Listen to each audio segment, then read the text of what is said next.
Hey Flosstube, it's Zoe. It's October 28th, it's Saturday. Hope everyone is having a good day. I've been hoping to get some better natural light and I've kind of given up on that for today, so I'm going to go ahead and shoot this video right now. Um, It'll be another kind of quick video. I have a shout out, I have an FFO, which I'm very excited about. I'm going to show some other finishes and whips and teeny bit of haul. So that's the plan for today. Let's see. So shout out first of all. I want to give a shout out to Cindy's Cross Stitch, and she has one of my absolute favorite floss tubes. She has a mix of contemporary and more traditional pieces that she does, and she puts kind of her own twist on all of them. She has beautiful finishes and she's just really fun to watch. I just sit there kind of glued to her floss tube and just smile the whole time. So Cindy, you have a great floss tube. I will link to it below. And it's kind of funny because Cindy has left some comments on my floss tubes, which thank you, Cindy. I love getting comments, and yours are all really sweet. I totally didn't realize it was the same Cindy, which is weird because she looks the same. Her name is Cindy. I don't know. When I look at the comments, it's usually on my phone and the picture is really tiny. I think I didn't realize until several comments in, and then I was like, oh my gosh, you have the floss tube that I'm totally in love with. So yeah, so thanks Cindy for sharing your floss tubes and for commenting. I will link below, and anyone who hasn't seen those, yeah, you should go check them out. But you probably have seen them because she has a lot of subscribers, so yeah. I went to Stitchville this morning, and it was a special Stitchville trip because probably a lot of you know that there's a retreat going on in Minnesota right now. I'm in Minnesota. I live in Minneapolis. I'm not at the retreat, sadly. I just found out about Flosstube pretty recently, so it was like totally full by the time I got wind of any of this, but I hope they do it again next year. I'll definitely be there if they do. But I was able to go to Stitchville and see some folks there, which was super fun. I got to see McKenna, who is just as beautiful and fabulous in person. She had sequin shoes on, which was great, of course. And I also got to see Michelle Bendy Stitchy. And if you watched my last floss tube, you know that I love Michelle's videos. And it was so cool. It's so surreal to see someone you've watched on YouTube in person. And they're just the same. And you feel like you know them already, but you're meeting for the first time. And so it was just really awesome. I loved it. Hi, Michelle, if you're watching. So that was a really cool morning. I just couldn't have had a better stitchy morning, really. And yeah, I hope everyone at the retreat right now is having a great time. So that was my day so far. Let's see. So FFO.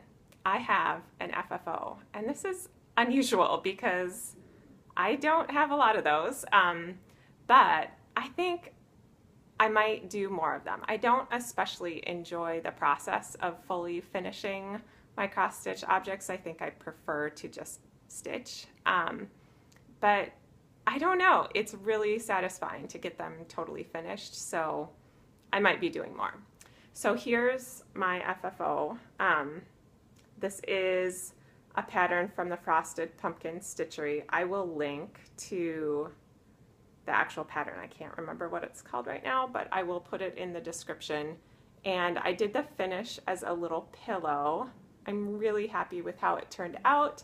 I have a little broom charm down here on the bow, and yeah, I'm just really happy with it. I used Vanna's tutorial, so to kind of gear myself up to actually finish something, I decided to watch Vanna's finishing school tutorials. I only got through the first one, which was to make a little pillow like this, and I thought, well, I'm just going to do that with my Halloween piece, and it can actually be done for Halloween.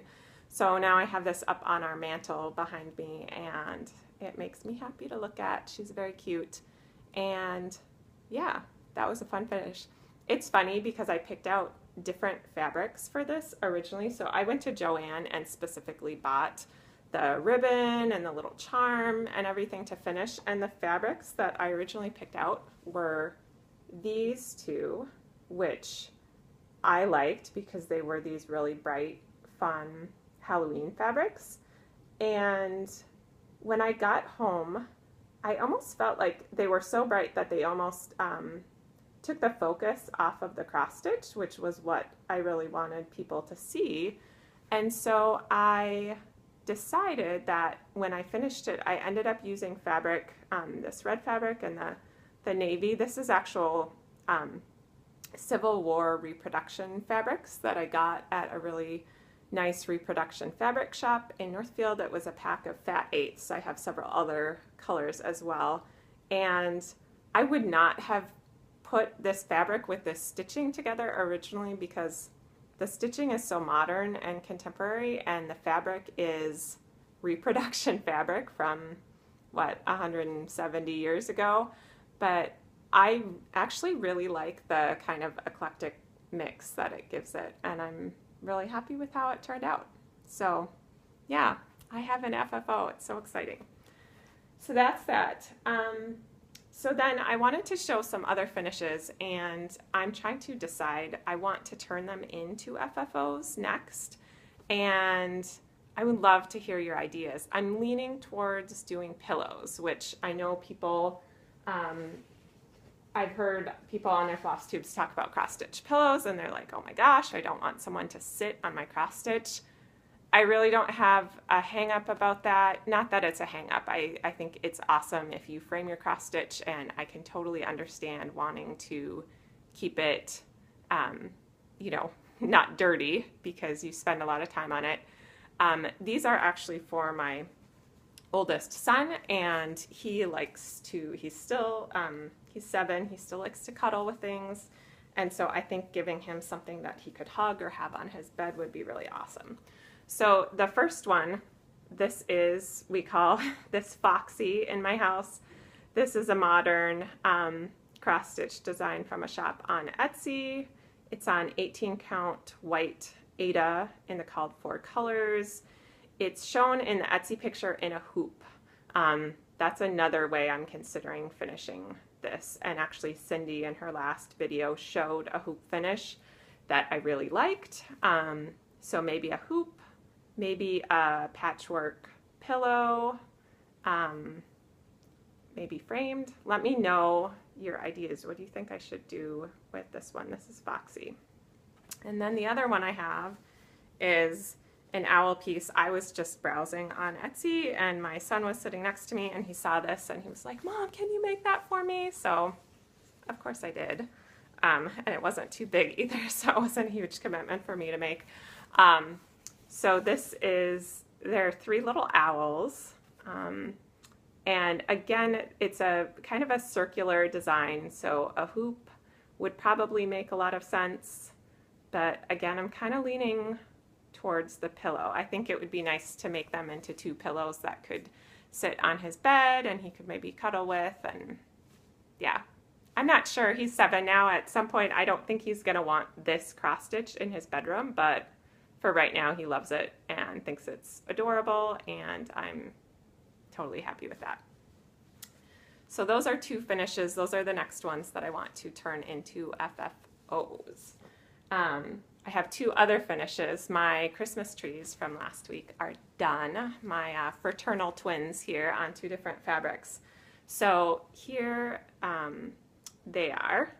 The one on the white fabric, that's 16 count white Aida, and the other one is on 32 count Belfast linen in a color called tea dyed. And I like them both. I also want to turn these into FFOs. I have not even thought about what I want to do with them yet, but I like how they turned out. I was thinking it might be interesting to put them into the same FFO. Again, I like kind of a mix of textures and eclectic things, so I thought it would be interesting to somehow combine them into the same FFO. my linen and Ada love together in one piece. Okay, those are all my finishes. So now I will show my whips, and I still have my girl on a unicorn whip from the floss box. I still don't like stitching on this, so I actually started another project besides this, but I really like how it looks. I'm going to finish it. I'm just alternating it with other projects. So this week I got the body of the unicorn done. I spent one day stitching, not even that long, and then I put it down and worked on something else. And so the other thing that I worked on, I decided to start the chart I showed last week, which are these Satsuma Street Christmas ornaments. It must be a pattern from 2014 because the ornament here says 2014, but it comes with other numbers. So, and it only goes up to 7. It has 4, 5, 6, 7. So I have to finish them this year so I can use the 7 and it's accurate. So I like these patterns. I'm starting with the bird here in the middle. It's a dove. I think it must be a dove. And I need to have a new rule that when I start a project, I only start it on one fabric, because again, I started it on 2 different fabrics with the intention of deciding which one I wanted to keep going with. I like them both, and now I think I'm going to end up stitching this ornament twice again, just like I did with the Christmas trees, which is fine. I think it'll be fun to do that, but this is the last time. Next time, I'm just going to start it on one thing. So this is just a small piece of, I don't know if you can see that very well, small piece of 28 count linen, and I'm stitching it on that in the called for colors. And then this is a piece of 16 count white Ada, and I'm also stitching it in the called for colors, except that I'm switching the light blue and the white. So where the white is in the pattern, I'm making light blue, which is the body of the bird, so you can see it against the white, and the white I'm putting where the light blue is in the pattern, and I think that'll work pretty well. We'll see. The colors are beautiful. I just love her color sense, and she has a new pattern coming out for Christmas, it looks like, on the cross-stitch paper. I've seen a couple posts on Instagram, and it looks really cool. I might want to get that one too, but I have a limited amount of time before Christmas, so we'll see. Those are my projects.